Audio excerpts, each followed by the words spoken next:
Former President Donald J. Trump and potentially our next president, or potentially the first president to go to jail, sat down with NBC for another contentious interview. Listen, love him or hate him, you cannot deny that this guy knows how to entertain, and he doesn't care what platform he goes on. He will go on Fox News and speak about his plans. He would then go on NBC, MSNBC, and other liberal outlets to defend his plans. And he will even go on popular YouTube channels like the Nelk Boys to have a conversation. Hell, he has even shown up to a frat party. Just saying, this guy sells out arenas doing his stand-up comedy routine. We went from this. If you challenge an election, you should be able to challenge an election. I thought the election was a rigged election, a stolen election, and I should have every right to do that. As you know, you have many people that you've been watching over the years do the same thing, whether it's Hillary Clinton or Stacey Abrams or many others. To this. Israelis and Palestinians together at a political level, and the shrine. Can you tell a difference here? Of course, being the most accessible president in history has also become the most controversial president. You would think that title would go to the Clintons, whom run a hitman business on the side, offing anyone who has any possible dirt on them. We're not powerless. Hillary Clinton is powerless. No, these people. Hillary Clinton is powerless. These people. That's the problem. These people. Hillary's the problem. You read a list of people because you have the power to do it. And the Clintons are master manipulators, able to convince people that they are for the people by pandering to the people who have such low standards that all they had to do was play the saxophone or bring hot sauce to an interview. That's something that you always carry with you. Hot sauce. Really? Yeah. Really? Yeah. Are you getting information right now? But that's not today's subject. We are here to discuss the former president's latest Meet the Press exclusive interview that lasted nearly an hour and a half. And we're going to see today whether or not NBC owned Trump or if Trump owned NBC. I'm not sure what the goal was for this NBC interview, but as a consumer of highly entertaining media propaganda, it seems like Donald Trump once again took control of the conversation, would drop bombs after bombs that made the host scramble to get on to the next topic. She would get nervous. Take a look. Just to go back to a couple of the points you said, the ballot stuffing, that's something that's been debunked. It hasn't As been you debunked. know, It's on camera. But I do want to keep moving forward. Yeah, and but of Kristen, course, it's on camera. Hundreds and even thousands and thousands of people. You take a look. True the vote. Take a look. It's on camera. But Mr. President, they have you know, thousands Republican of pictures. officials But and I know, top but law Kristen, you can't enforcement say officials have they have told you that thousands that's of pictures debunked. of people. I know you have to say that for your network, but you shouldn't say it. It's been debunked. That's always the go-to answer, and of course, it would have to be debunked because if you admit to the world that there is election fraud, you admit that the system that's in place is flawed. And yes, the system in place is flawed. Politicians know it, the president knows it, and the people know it. Hence, why the hell do you think Hillary claimed election fraud occurred during her run and the cons would debunk her talking points, but embrace the same talking points when Trump claims election fraud occurred? This is called cognitive dissonance. Think about it. Libs adopted Hillary's election fraud claims, but dismissed Trump's. The hypocrisy is strong within these two parties. The Force is with you, young Skywalker. But you are not a Jedi yet. In my personal humble opinion, I've seen enough evidence to indicate that election fraud occurs in pretty much every single election. But only now are people thinking about it because Hillary and Trump both screamed election fraud after losing. What the real question ought to be, though, is if there's election fraud, was there enough to have overturned the election? That is really ultimately the real question, but we will never find out, of course. What the fuck are you talking about? Anytime Trump would go down the rabbit hole of exposing the mess of an administration we have now, the host would try to deflect and move on to the next topic. Things are not going right now very well for the consumer. Bacon is up 5 times. What?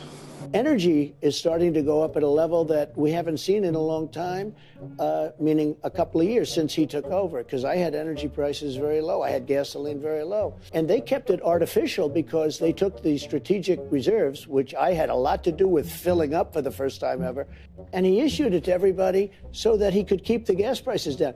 Now, strategic reserves are at the lowest level they've ever been at, and we need that for war, And there are We a need lot of that. factors that have contributed to Well, that. no, the big factor is the fact that he took that order.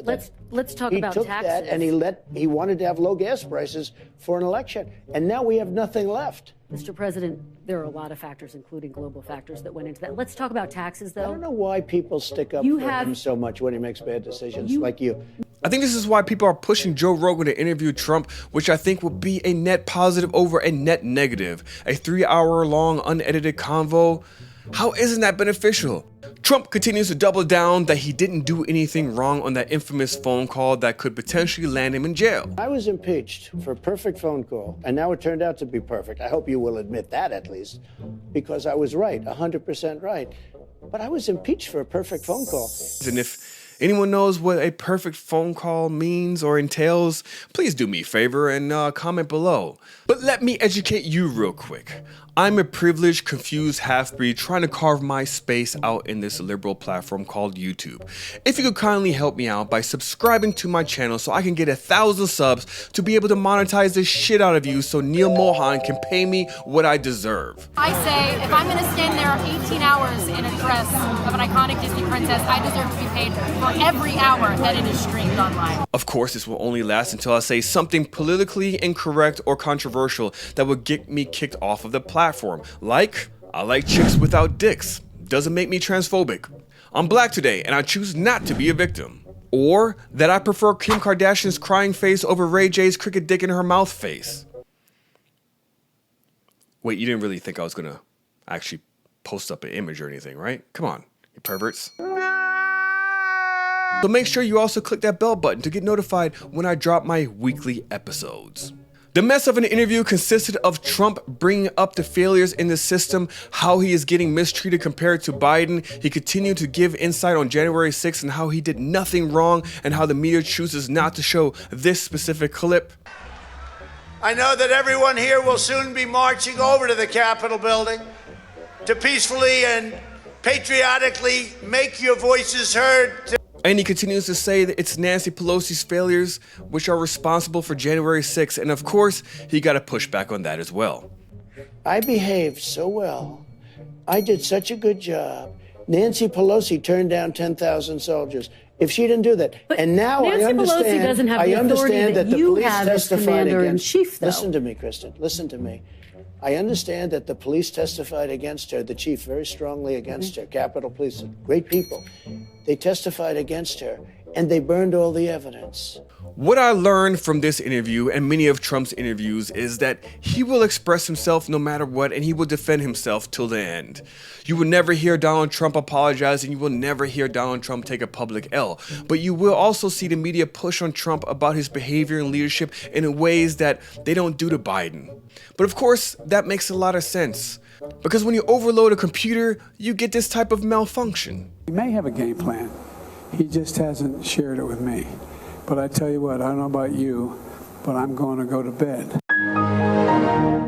Trump possesses several notable shortcomings, and these are widely ignored by Trump supporters.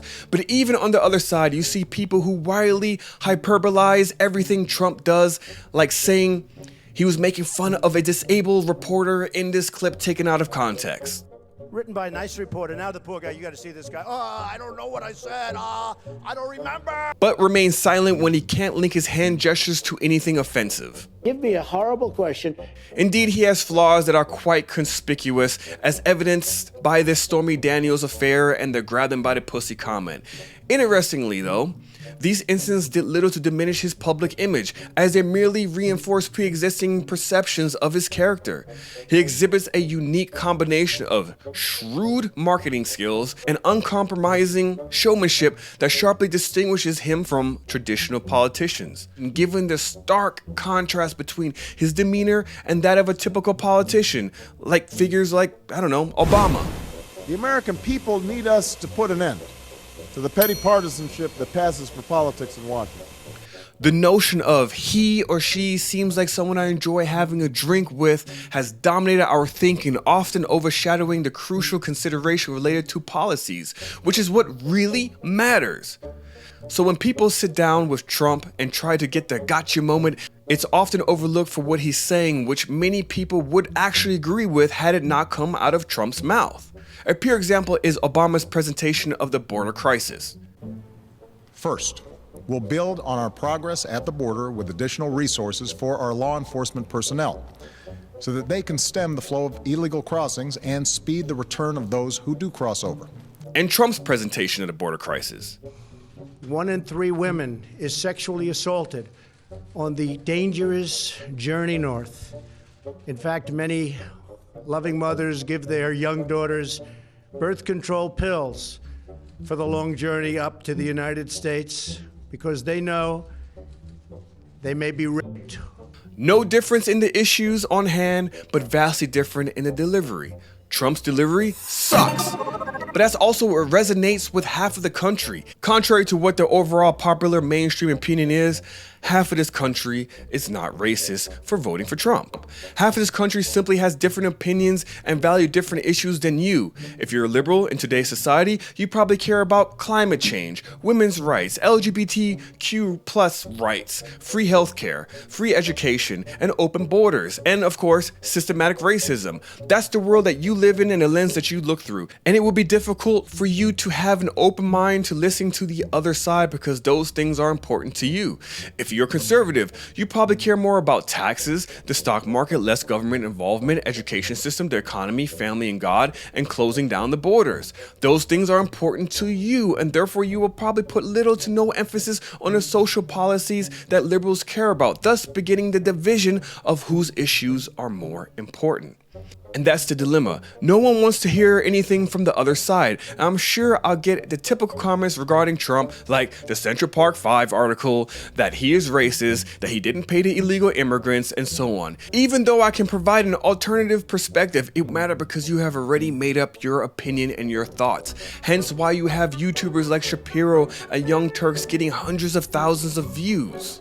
Now, I mean, they ain't no Mr. Beast though, you know what I'm saying? I mean, my channel isn't even 1% of Mr. Beast. You know, where's Lily Singh when I need her? I want to jump on that victim train with her on why I'm not as big as Mr. Beast. It has to be due to the system, and the system is, of course, is a white man with a top hat, big mustache, and a cane. It's a real thing, I'm telling you. And if you don't support that mindset, you, my friend, you are a racist. Or at least a Karen. At least that, right? So what are your thoughts on this Meet the Press interview? Did you enjoy it? Did you think Trump owned NBC? I think he did a good job, but as usually, it consisted of the host trying to interrupt Trump during his, typical rants. But I did hear that the Megyn Kelly interview with Trump was a lot better. But before you go to that interview, did you know that China has an influence on our education system? If not, check out this video I did right here. It's one of those over there somewhere. It didn't get a lot of views for some suspicious reason, but maybe it's because China has some influence with Google. Actually, I don't know if that's true, but hey, spread the rumor. Google's owned by China. And to close it out, if you're curious whether or not I'm a lib or a con because my content seems real bisexual like Wayne Brady, I'll simply reveal it here. The truth is, I'm a proud